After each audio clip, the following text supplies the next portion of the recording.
Hello and welcome to the Techstrong AI podcast. I'm Amanda Razani. With me today is Mike Vizard. How are you doing? I'm doing great. How are you? Doing well. We have a lot of stories in the AI world today, some very interesting ones. We're going to start with AI election fears. And there's an article over on Techstrong AI written by Frank Vizard. And it's about AI being used to influence elections, and it's a mixed review from different countries depending on which country you're in. For example, India seems to embrace AI being used for messaging, even utilizing deepfakes of deceased individuals to spread that message, and it seems to be met positively. Other countries, not so much. So what are your thoughts? There you go. Well, first of all, Frank Vizard is otherwise known as the brother, follows all this stuff pretty closely. I think we may be a little bit ahead of the curve, and we'll see, because we have this election cycle here in the States, and the debates are now starting up, and we'll have some of those in the next few days. And maybe we'll start to see more deep fakes in the wake of that. But right now, I feel like a lot of this stuff is still early days. We haven't quite mastered it, or at least the bad guys haven't mastered it. The Russians are clearly playing around with it. But it may just be a matter of timing, in the sense that I feel like the bad guys are no better than the good guys at experimenting with this, and we're all kind of just stumbling our way through this stuff. And eventually people will hone their skills and get better at doing whatever it is that they're going to do. And the good guys, who knows, they might create deep fakes to advance their causes or to counter the various misinformation campaigns that people may be launching around some of these videos. So I'm not quite 100% certain that our deepest fears are going to come to life, but it's still early. But I think I'm hopeful, at least, that maybe people will get smarter about looking at this stuff. And part of my soul just says, the more we inundate people with false information, eventually they just decide to distrust everything. And until something is proven to be true, they'll just disregard it. And that's not a bad way to be. Yes. Well, the other side of this coin that I find very interesting indeed is we have another article over on Techstrong AI about an AI avatar actually running for office at the UK Parliament. And, supposedly it's going to be able to analyze the data quickly from, everyone's, what their vote is, and make decisions based on the majority vote of the population. So I'm interested to see how that plays out, and if this AI avatar gets voted into Parliament. Well, it's an issue. I'm not sure that a non-person can hold the seat, but it might be an advance in the sense that at least this thing is looking at some data to make some decisions. I'm not sure if you can instantly poll your constituency on every issue, and ultimately we are electing someone to make decisions on our behalf. But maybe there'll come a day where we can all vote on every stupid little thing that comes down the pike, but I think I got other things to do. But I sure wish that whatever we do going forward, we do look more at the data. If I look back in time, most politicians that I know barely read some of the bills that they're voting on. They don't have a lot of insights into what's going on in terms of why they were created, and they certainly only look at a small portion of the data, and some of that data is presented to them by people that are clearly lobbyists. And a lot of these bills are written by lobbyists using data of uncertain provenance, shall we say. So maybe we can have an AI agent that will just be a legislative aid that works for the politician a little bit and says, here are the actual facts of the matter. Now, again, the AI is only as good as the data it's exposed to. So ultimately, it may just come down to making sure we have enough data shared around for everybody to make an intelligent decision. But hey, can it be any worse? Right. It'd be nice, if the population feels like, the majority is being heard, and maybe AI can be a useful tool for that. Mm-hmm. So moving on, this is another use case for AI. And this is by our writer, Brian. And it's talking about how the movie industry is being impacted. There's a lot of voiceover technology that's being used with AI, and it's matching different languages up with the lips and syncing it perfectly with the lips, the inflection, the tone, really matching it up nicely and more efficiently with AI instead of, for example, dubbing over it and it doesn't match up and it's really stilted looking, or, just having, say, the words following along. So what are you seeing in this regard? Well, first of all, I always enjoyed those Japanese Godzilla movies as a kid when the dubbing wasn't quite synced up anyway. I mean, that was part of the charm, I thought, but that was just me. I think this is going back to the writers and directors strike and all that stuff that happened last year, and some of that stuff was apparently settled and or at least to somebody's satisfaction. But the truth of the matter is it's here. And a lot of that work probably isn't going to be there in the future because the studios are just going to take the voice of someone, or maybe even an amalgamated voice of several people, into something that create the voiceover and do that thing. I remember there was a fella, I think if you remember going to the movies, and there was always kind of the voiceover for the previews of the movies, and there'd be some guy who would always say, and in a world where, and blah blah blah blah blah blah blah. That was a person, and that was their job, and apparently they were used very often, and then they passed away a few years back. So who knows? Maybe we'll be bringing this guy's voice back to do all that. But yeah, sometimes the tech just advances, and it will change jobs and careers and things that people do. I sure hope the people whose voices are being used to drive things get compensated for it. I mean, there shouldn't be this situation where they're just willy-nilly taking voices from folks that's it's part of your personality. It's part of your person. That just can't be randomly used whenever, at least not beyond a normal sampling rate per se. And we've seen some actors and actresses get caught up in this conversation already, and more to come. But I think reason and lawyers will prevail. Yeah, I think most recently there was something about Scarlett Johansson's, I think, her voice being, she was suing because she thought her voice was being utilized in something, I can't remember. But yeah, it's certainly an issue. And I remember, too, what you're speaking of. And some of those voices are so iconic, and you recognize them right off the bat. They hold a lot of weight when you hear them, and they're the ones voicing these shows. So if they are using AI in this way, yes, hopefully there's compensation there. Right. Now, the New York Yankees had a legendary announcer who passed away, I don't know, maybe almost 2 decades now. I'm not sure, but at least a decade or more. And they used to record his voice for Derek Jeter's introduction when he came to the plate. And it was the only, everybody else just had a normal announcer, but Derek Jeter wanted this guy's replay of his voice being introduced, used throughout the latter half of his career, even though the fella had passed on many years earlier. So is that any different than what we're currently talking about? I don't know. It seems like it's similar. I'm sure the Yankees compensated the fella's family who did the original introductions, but he was iconic, did that job for, 3 decades. Maybe we can just bring his voice back for everybody now. That would be good. Well, I will say I do like this new voiceover technology concept because it is a little distracting if you have to read subtitles when you're watching a movie. And there's some really good movies that I've seen where I had to spend half my time reading instead of watching what's happening. So you miss a little bit. Well, you bring up a whole other issue. I saw some survey that said half the people are watching movies with subtitles on anyway because their hearing is shot, and that's how they got to watch television these days. So, yes, that's very true too. Okay, so moving on. The next one. This is how restaurants are trying to get in on the AI scene, and we have McDonald's who recently tried to use. They partnered up with IBM, and they did a little test run using AI ordering systems.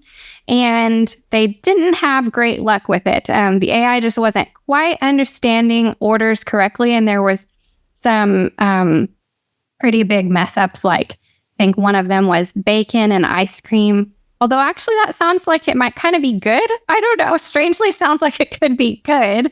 But, butter instead of caramel and all kinds of weird mess ups on orders that were getting, put on social media. And so they pulled all those AI ordering machines out.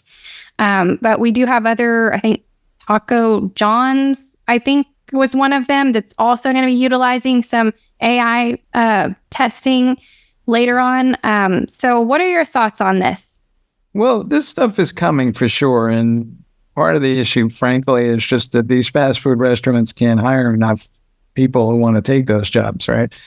I seem to remember working in one of those in college many, many years ago. It's not a lot of fun. It's just kind of like,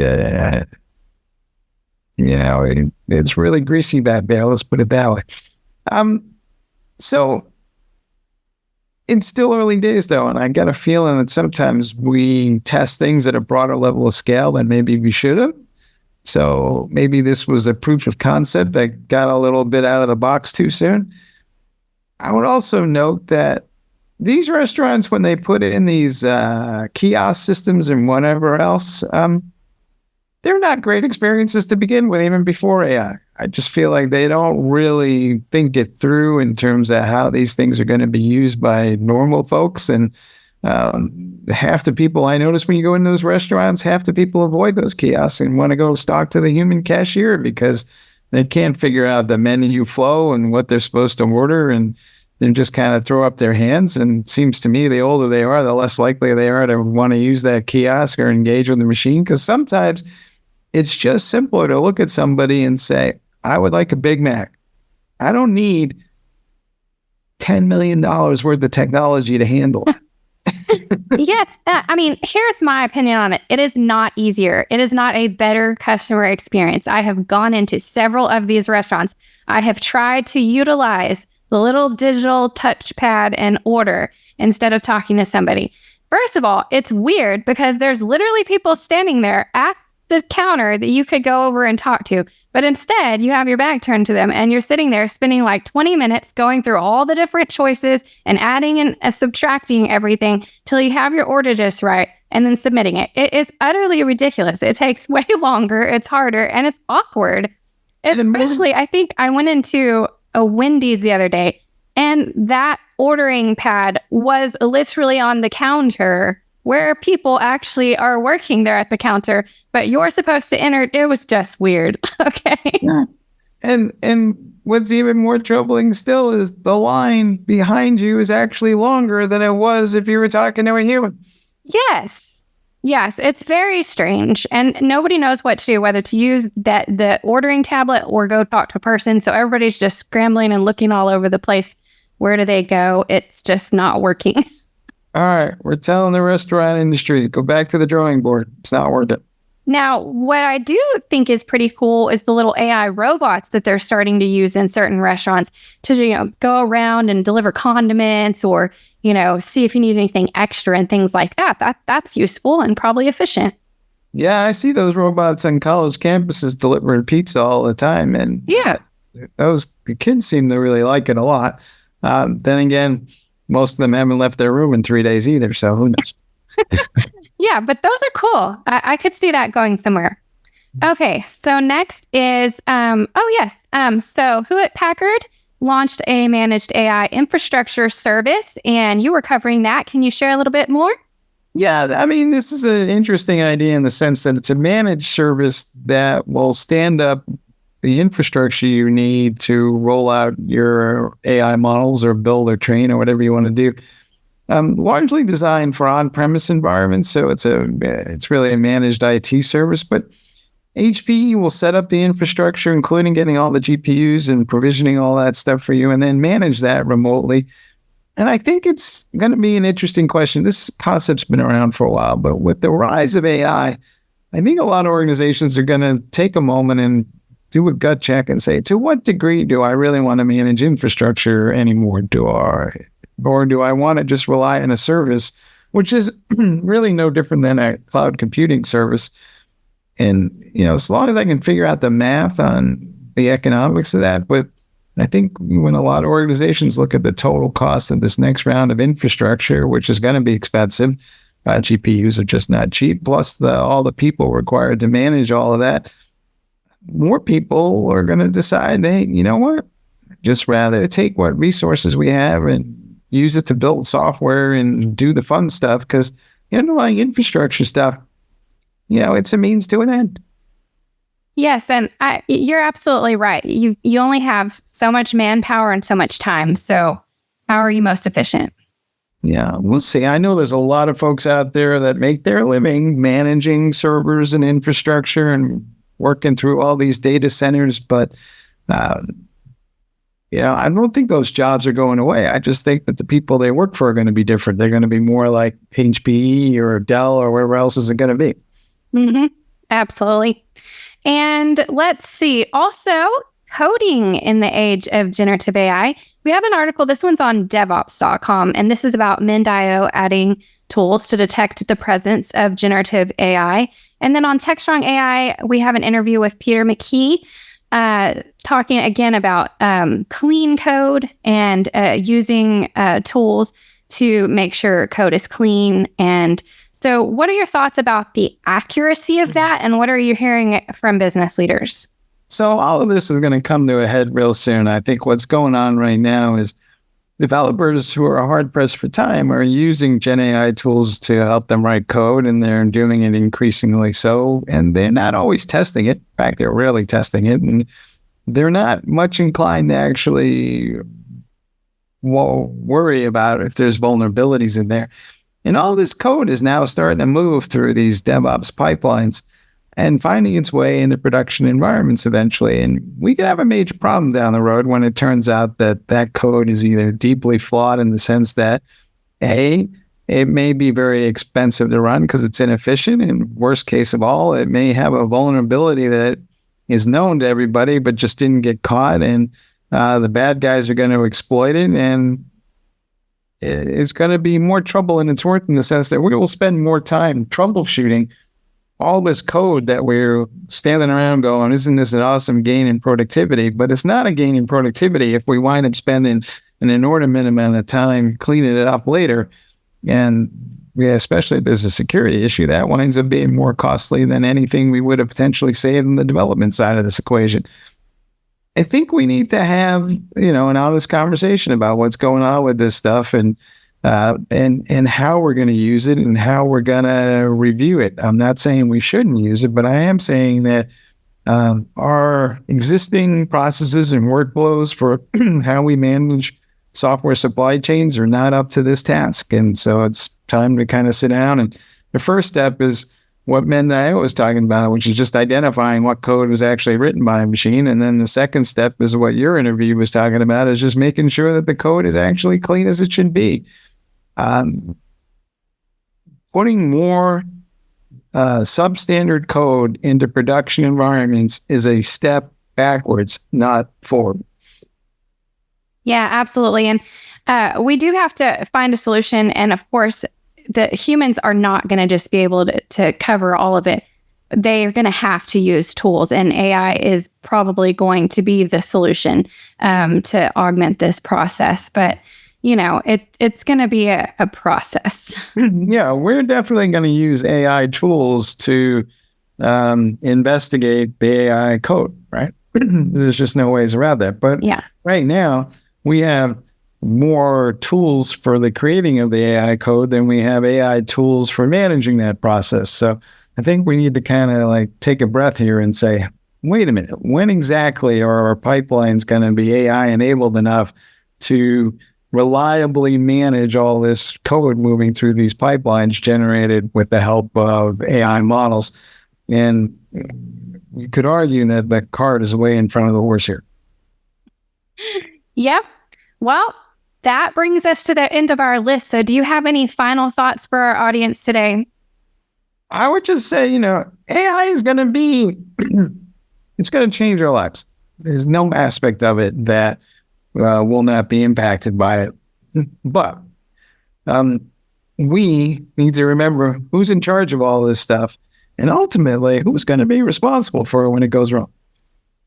That's the truth. Well, until next week, thank you for tuning in. Again, you can go to Techstrong AI and DevOps.com to read those full articles in detail, and make sure to share with us what you're enjoying reading about and what you'd like to hear more about. And have a great day. See you next time.